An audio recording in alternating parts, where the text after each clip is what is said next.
The Metaphysician's Companion.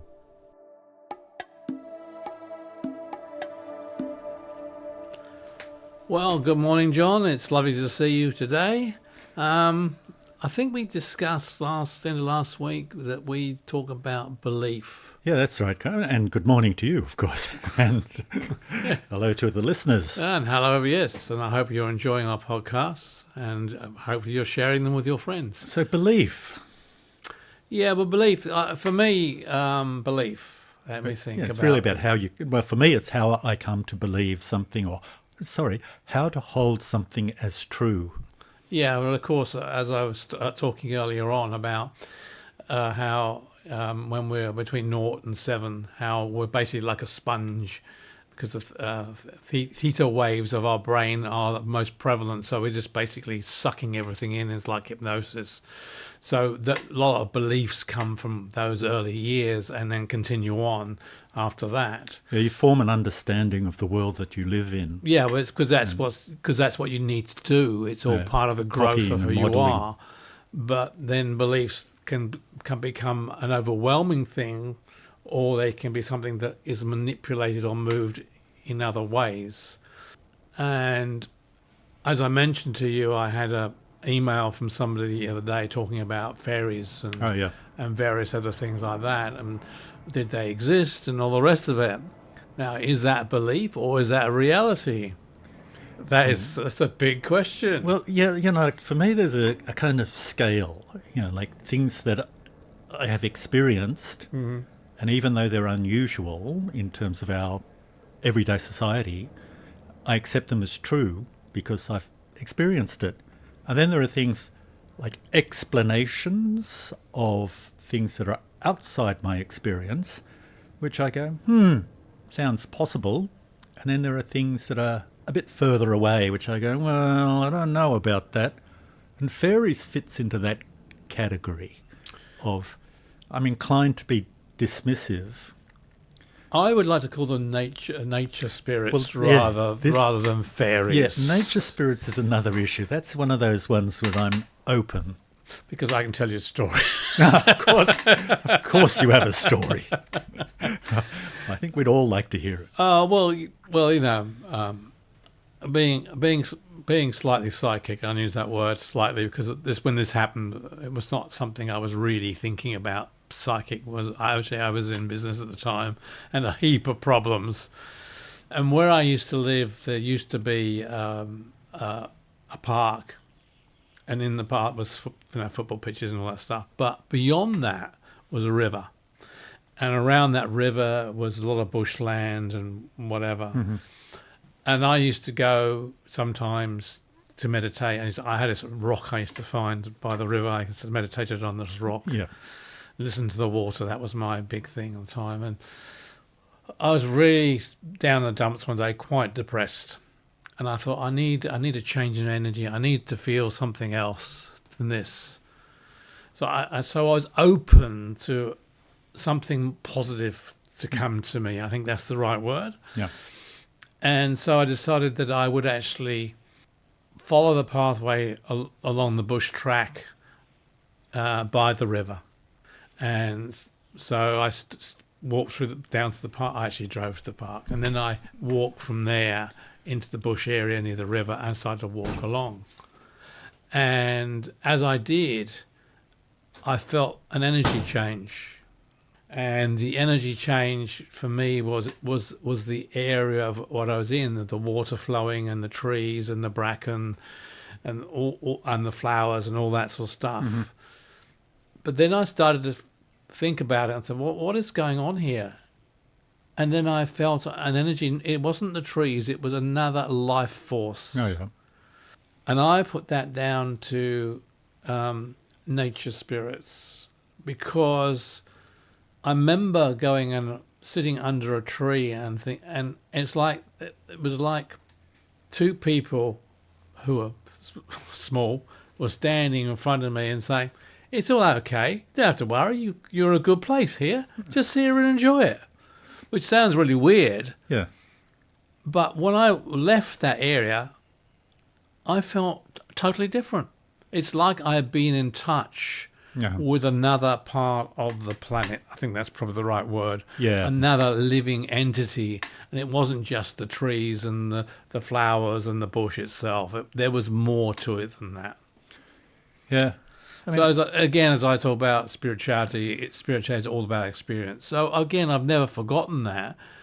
And therefore I have what's the word I'm looking for? A respect for those areas which are have not been changed by mankind. yeah. Sort of hearing that story, you say, look, I don't dismiss that out of hand, even though I have not experienced it myself. Well, many of the audience may think I'm a little bit nutty, but there we go. No, but yeah, I fully understand. To me, trees and plants, they're a life form. Mm. They have energy, and I think a level of consciousness. Well, another thing I'll bring up while we're talking about this level of consciousness about nature, apparently if you have water and you freeze it and you've touched it, every time you freeze it, the shape changes because of the original handling of the water. So the shape changes. Oh, I've seen there's that guy in Japan, I can't think of his name, Yeah. did a lot of research and formation of ice crystals. Yeah, and they change with the energy of the human being, which is really quite interesting. Well, look, I did a bit of psychometry myself. I think you've done that Yeah, too. yeah. haven't you? Yeah. And, I don't know how it works, but it does. It's like we leave a vibration or like a etheric scent or something, and metals hold it better than other things. But there is, what do I say? We have an influence on our world that is more than actively doing things. So what we're talking about beliefs, rather. Yeah, but back to the nature spirits. Yeah. Like I said, plants have a life, just like, well, not just like us, but there's energy flows. They get there's something that drives them to grow.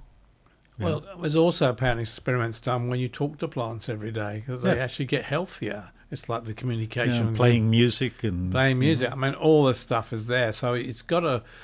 That has got to come into it. So, yes, so maybe the thing to think of here is that, yes, if you've experienced it, then it's no longer a belief. So if you've seen a fairy, well, fine. But if you've actually experienced an energy form, whether it be through crystals of water or whether it be for talking to a plant and seeing it growing, or like me, being depressed and sitting underneath a tree and feeling these energy of other beings who were intelligent, that was the point. They were not. They were intelligent. There was what's the word? When you talk back and forth, communication. Yeah, but not a verbal as not such, a verbal, just but a the visual feeling. Yeah. So that doesn't. That really then becomes, that belief then becomes an experience. So therefore, you can equate with it as a truth. I think that's this is the thing, is like empiricism, right? Science. Like we measure things, and it's all based on sensory experience. And the bit that personally nags at me, even though I can feel this energy field around people, because it can't be measured or observed in a scientific way, it enters into that thing that I assert that it's there, but I cannot demonstrate it. And it moves into that area that some people would call belief. Because I've assigned the value of true to it. Yeah. So, well, we've come, so we can actually say that beliefs can be turned into something that is real. I think that's the right word. I suppose I'm very wary of assigning true to something just because somebody told me. Yeah, but it's, as I said to you, it's all everything's about experience. So you've experienced it, and it's not negating that experience that happens to you, which is important. But beliefs in general are basically implanted into your mind, your conscious and subconscious mind. I mean, religion is a really good example of that. From the, like if you're brought up in a religious house, that's basically pumped into you from the day you're born.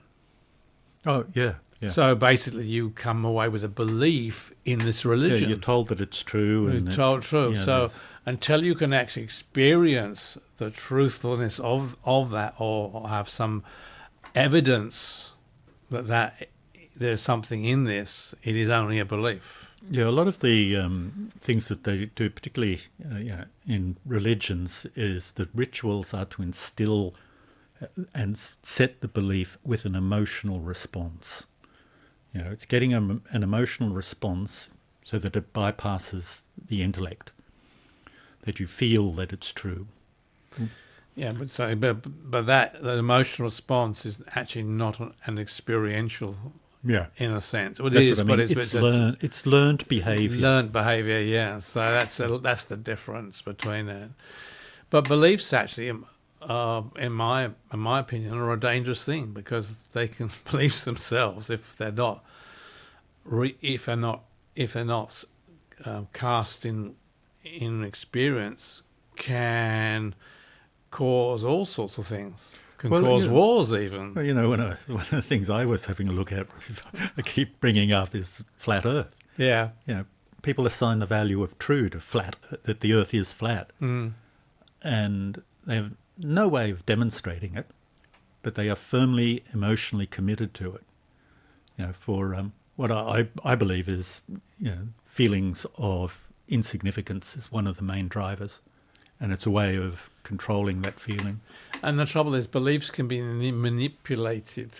Oh, absolutely. I see it all the time on Facebook. There's these pictures of these aliens that people have imposed on various things. It's obviously, and with the technology today, you can do that. You can take a photograph and change it and say, they were digging in this hole and they found this skull, and this was so different from anything else. It must be an alien or whatever. Or some of those religious ones, they keep finding Noah's Ark somewhere or another, like in Turkey, and it's just natural landform. Yeah. Or there was one with the, the mountaintop's black and it's all burnt, and this was where Moses received the Ten Commandments. And then you have a look and the whole area is black like that. It's part of the natural, geological formation. And I think the trouble with beliefs, what I'm trying about beliefs, is that they can be manipulated. And you see this in some what's the word I look for, right-wing religions, where they convince somebody that they should go and blow themselves up because they go to heaven and have 50 virgins at their feet. Rivers of wine or whatever. Yeah. Yeah. The other issue there is assignment of meaning. I have this experience, like I have an emotional response. Yeah. And, that emotional response might be like the one you described down by the river with the beings. Yeah. And you've gone, oh, wow, like whatever your feeling was. Yeah. But some of these political and religious go, oh, that is God. My God has, that you are experiencing. Yeah. And that's what I mean, to attach your feeling to what they say it is. And that's one that I find, I wish to avoid. You put it that way. I'm concerned with truthfulness. Yeah. Does the explanation for the world around me, can I justify it in some way? Because a belief isn't a truism. It's a belief. Yeah, it's an assertion of truth applied to an intellectual concept. And some places they call that faith. And that's different. Like faith is, there's a false dichotomy often used, where faith means the same as trust or confidence. Yeah. And the other hand, it means belief, assigning as true to an idea without evidence, of any kind, whether that's intellectual, emotional, or otherwise. Or even physical. Yeah. I mean, if you tell somebody this is going to be this will make you lots of money, for example, by doing something or other. I could bring a political thing in, but I won't. by doing some particular thing to the economy, Yeah. and it's yet all the evidence says it won't. Yeah, yeah, And somebody says, "Well, he said it, so it must be right." yeah. This is what I mean about. Well, I call it hearsay. Yeah. But I think a more correct philosophical term would be testimony. Oh yes. You have somebody who is in a position of some authority that says this is the way things are. This action will produce this result. And to accept it as true without examining it, I think, is an error. And of course, we human beings do a lot of that. Yeah. Oh, yeah. And I think I put a lot of it down to because people have to survive. So belief systems are a way of anchoring yourself into society, Oh, yeah. Actually, which is a very, very important thing too. Oh. And it's not to say that beliefs are not of use, because they are, Yeah. but they're not real until they're proven. If I think that's the right word, they are just a belief. Yeah, but well, they are an anchor to help you move through life. Yeah, in mythology, in the ancient world, like when the ancient city-states started to form, and beyond like a tribe where you know every other member of that tribe, that's fine. You know, oh, he's a good bloke, he isn't, so forth. And you get into a city where you do not know everybody. So you have this belief system that everybody adheres to. They're told to adhere to it. And along with that goes social behaviours, which are laws given by God. And it becomes one, the citizen in such a society, when they meet a stranger, can rely that this person will behave in a socially acceptable way because they're following the laws of the same God. And that is why when you see somebody not behaving that way, is that you withdraw.